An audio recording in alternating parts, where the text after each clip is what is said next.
पूरे देश में अभी कोयला संकट की बात हो रही है।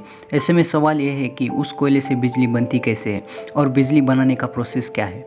कोयला संकट की खबरें इन दिनों काफ़ी चर्चा में है।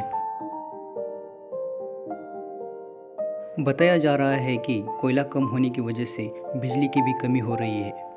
अब ये तो आप समझ गए हैं कि कोयले की कमी से बिजली की भी कमी हो रही है, लेकिन क्या आप जानते हैं कि कोयले में ऐसा क्या होता है कि उसे बिजली बनाने के लिए काम में लाया जाता है। तो आज हम आपको बिजली बनाने के प्रोसेस के बारे में बता रहे हैं कि आखिर कैसे कोयले से बिजली बनाई जाती है। बिजली बनाने के प्रोसेस के बारे में बताने से पहले आपको बताते हैं कि बिजली बनाने में कोयला सिर्फ जलाने के लिए काम में लाया जाता है, यानी सिर्फ ये ईंधन का काम करता है। ऐसे में जानते हैं कि कोयले को ईंधन के तौर पर इस्तेमाल किस तरह से किया जाता है और किस तरह से कोयले की बिजली के निर्माण में भागीदारी होती है। इसके बाद आप समझ पाएंगे कि कोयले के जरिए बिजली का उत्पादन कैसे होता है। इलेक्ट्रॉनिक पावर प्लांट काफ़ी लंबे एरिया में फैला होता है और ये एरिया करीब 3 से 4 किलोमीटर तक का होता है।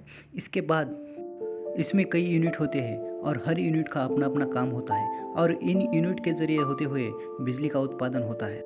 इसमें सबसे पहला काम कोयले का स्टोर होता है और ये कोयले का स्टोर भी बड़ी मात्रा में होता है और कई मिलियन टन में कोयले को रखा जाता है। यहाँ ट्रेन के जरिए कोयला पहुँचता है और फिर उसे स्टोर किया जाता है। यहाँ कोयला स्टोर के लिए खास व्यवस्था होती है। इसके बाद स्टोर से कोयला क्रशर मशीन में ले जाता है। यहाँ इसे तोड़ा जाता है और बाद में अलग अलग मशीन के जरिए पाउडर में तब्दील किया जाता है। दरअसल पहले कोयला अलग अलग शेप में होता है।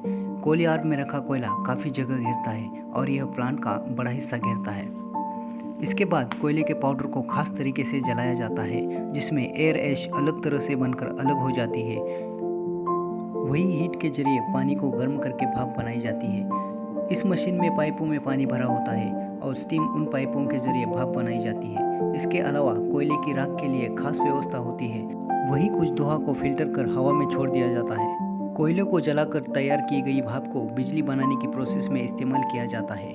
इस भाप के जरिए दूसरी यूनिट में लगे टरबाइन को चलाया जाता है। इसके बाद टरबाइन के जरिए बिजली बनाई जाती है।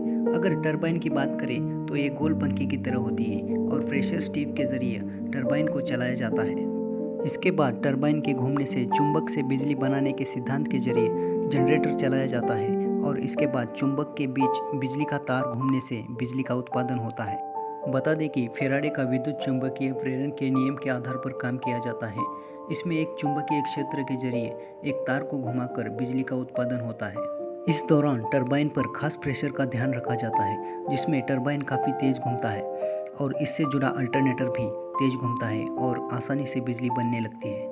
इसके बाद ये बिजली पावर ट्रांसफार्मर तक पहुंचाई जाती है और ये फिर इसके ज़रिए तारों से गांव-गांव तक बिजली पहुंचाई जाती है। इसके अलावा भाप को फिर से पानी में तब्दील करके भाप को फिर से भाप बनाने के लिए काम में लिया जाता है। उम्मीद करता हूँ आपको ये वीडियो अच्छी लगी होगी।